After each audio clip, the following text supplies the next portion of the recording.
ayoko nang magtrabaho. Sino ba naman ang gustong gumising araw-araw para sa isang bagay na hindi naman talaga natin gusto?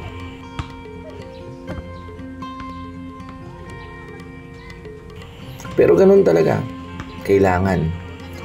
Para sa pamilya, para makaipon, makapagsimula ng negosyo, at balang araw, magkaroon ng kalayaan na gawin ang mga bagay na mahal natin. Pero bago ko simulan ng kwento, ako nga pala si Dem, isang vlogger, motovlogger, videographer, freelancer, at kung ano-ano pa. Matagal ka nang kasama sa channel na ito, malamang nasubaybayan mo ang mga kalokohan, kwento, at kung ano-ano pang adventure na pinagagawa ko noon.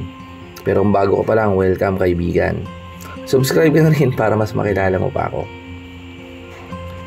Mahilig ako mag-video ng kahit anong pwedeng gawing kwento. Mahilig din ako maglakbay, mag-explore, mag-share ng mga karanasan.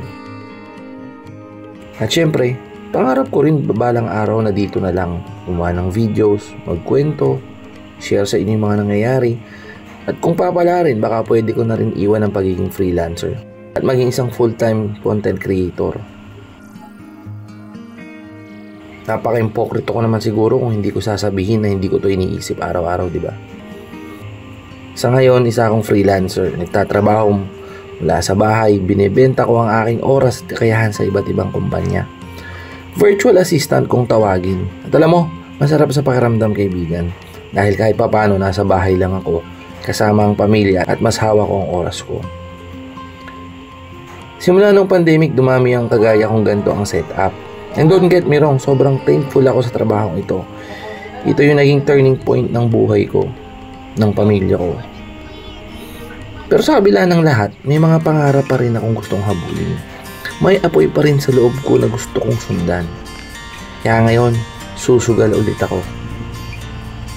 Ang mga kaibigan, ang simula ng ating bagong paglalakbay. Pabalik sa pagiging tambay. Pero this time may direksyon, may dahilan, at may kwento. Hanap kami ng province.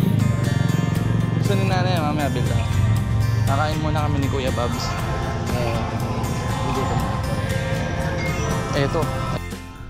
Marami nagsasabi, sayang ang trabaho, sayang ang kita. Pero para sa akin, masayang ang buhay na hindi mo sinubukang ipaglaban ang gusto mo. Hindi ko alam kung naghihintay sa dulo ng paglalakbay na to, pero isa lang ang sigurado ko. Mas pipiliin kong mabigo sa ginagawa ko kaysa magtagumpay nang hindi ko nagagawa ang lahat ng gusto ko. Ito ang simula ng bagong kwento mga kaibigan. Kwento ng pagtaya, kwento ng paglaya. Kaya tara, samahan mo ko kaibigan.